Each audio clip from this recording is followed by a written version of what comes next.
Tema homili saya pagi ini tentang intensi doa. Para saudara-saudari yang dikasihi Tuhan. Para saudara-saudari tentu tidak terlalu asing dengan istilah intensi doa. Apa yang dimaksud dengan istilah intensi? Dalam Kamus Besar Bahasa Indonesia,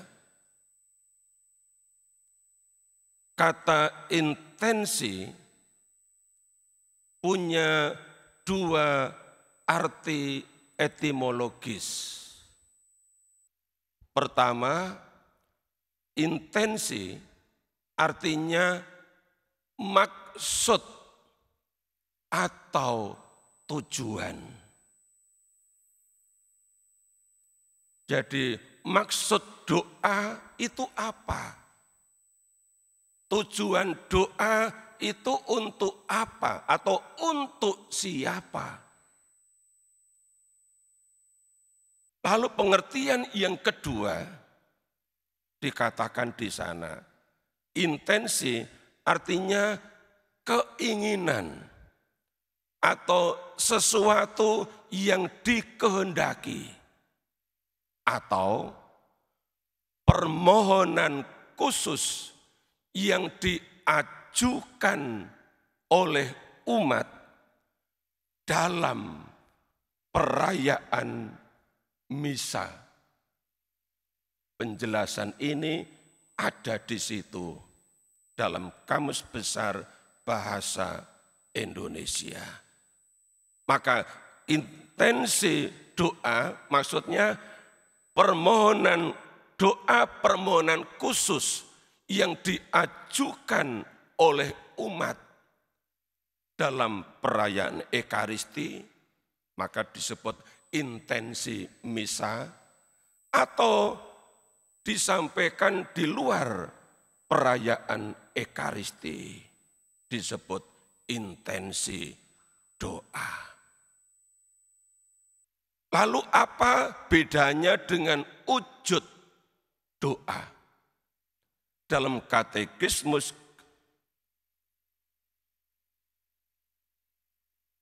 Kamus Besar Bahasa Indonesia, kata wujud juga berarti maksud atau tujuan. Itu berarti istilah intensi doa sama dengan istilah wujud doa.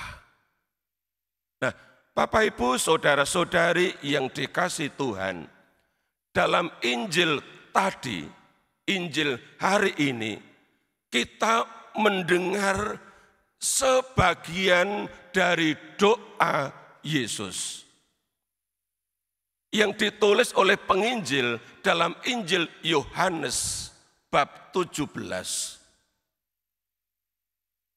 Doa Yesus mulai dari ayat 1 sampai dengan ayat 26.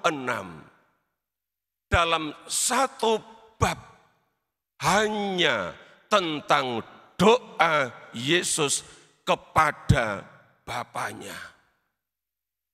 Ini adalah doa Yesus yang terpanjang yang dijumpai hanya dalam Injil Yohanes bab 17.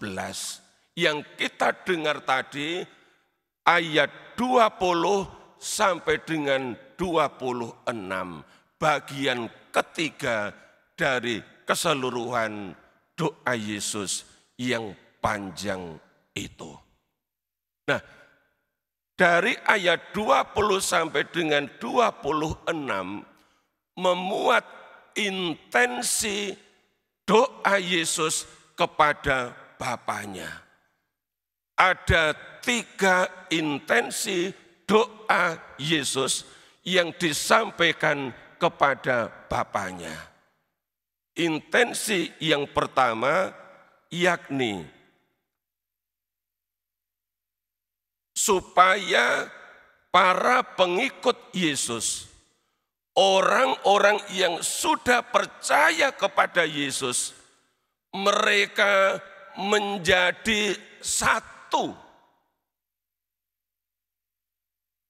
Bahkan dikatakan tadi di ayat 23. Supaya mereka menjadi satu dengan sempurna. Tidak ada perpecahan dalam persekutuan orang-orang yang percaya kepadanya. Dan inilah yang dirindukan oleh Yesus sebelum meninggalkan murid-muridnya dengan mati tersalib. Karena mulai bab 18 itu judul bab ditulis Yesus ditangkap. Lalu diadili, dianiaya, dan digantung di atas salib. Yesus rindu agar orang-orang yang sudah percaya kepadanya hidup dalam kesatuan, dalam keutuhan, tidak dalam perpecahan. Intensi yang kedua, Yesus ingin agar kasih Bapa yang sudah diberikan kepadanya ada di dalam diri mereka, para pengikutnya. Dengan kata lain, di mana para pengikutnya hidup dalam persekutuan kasih, di situ dihadirkan pribadi Yesus, baik dulu maupun sampai sekarang. Maka di ayat terakhir tadi, Yesus katakan tentang intensi doa. Supaya kasih yang engkau berikan kepadaku ada di dalam mereka. Mereka siapa? Orang-orang yang percaya kepadanya. Dan aku di dalam mereka. Inilah kerinduan Yesus. Dia ingin ada di antara para pengikutnya. Ada di antara para muridnya yang hidup dalam persekutuan kasih. Karena di dalam kasih ada persekutuan dan di dalam Yesus ada persekutuan dan tidak pernah terjadi perpecahan karena Yesus. Intensi yang ketiga dikatakan oleh Yesus, supaya dunia percaya bahwa engkaulah yang telah mengutus aku.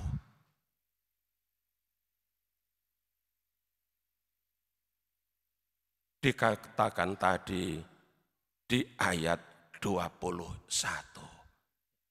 Supaya dunia percaya bahwa engkaulah yang telah mengutus aku. Dunia bisa percaya kepadanya sebagai utusan Bapa. Kalau orang-orang yang percaya kepadanya hidup dalam kesatuan. Bapak, Ibu, saudara-saudari umat paroki Meruya, jika saudara, jika kita hidup dalam kesatuan. Maka kehadiran kita di Jakarta Barat ini akan menjadi tanda, menjadi kesaksian bagi dunia sekitar kita.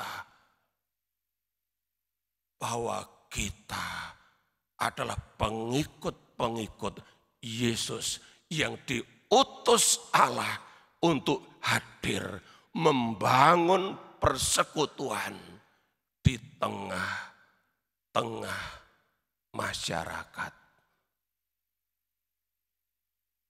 Bapak, Ibu, saudara-saudari yang dikasihi Tuhan, ketiga intensi doa Yesus kepada Bapanya semuanya untuk kepentingan orang lain.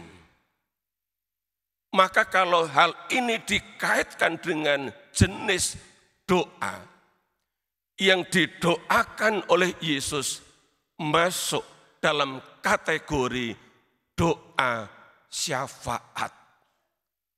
Doa yang disampaikan kepada Allah untuk kepentingan orang lain, untuk kebutuhan orang lain, bukan untuk diri sendiri. Itulah yang disebut doa syafaat. Dalam katekismus Gereja Katolik ada 3 nomor yang mengulas secara khusus tentang doa syafaat ini.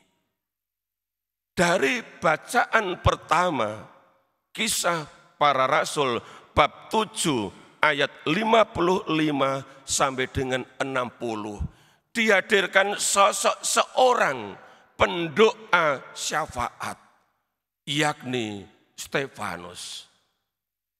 Meski ia diperlakukan secara sadis dan anarkis, Stefanus mendoakan mereka yang merajam dirinya.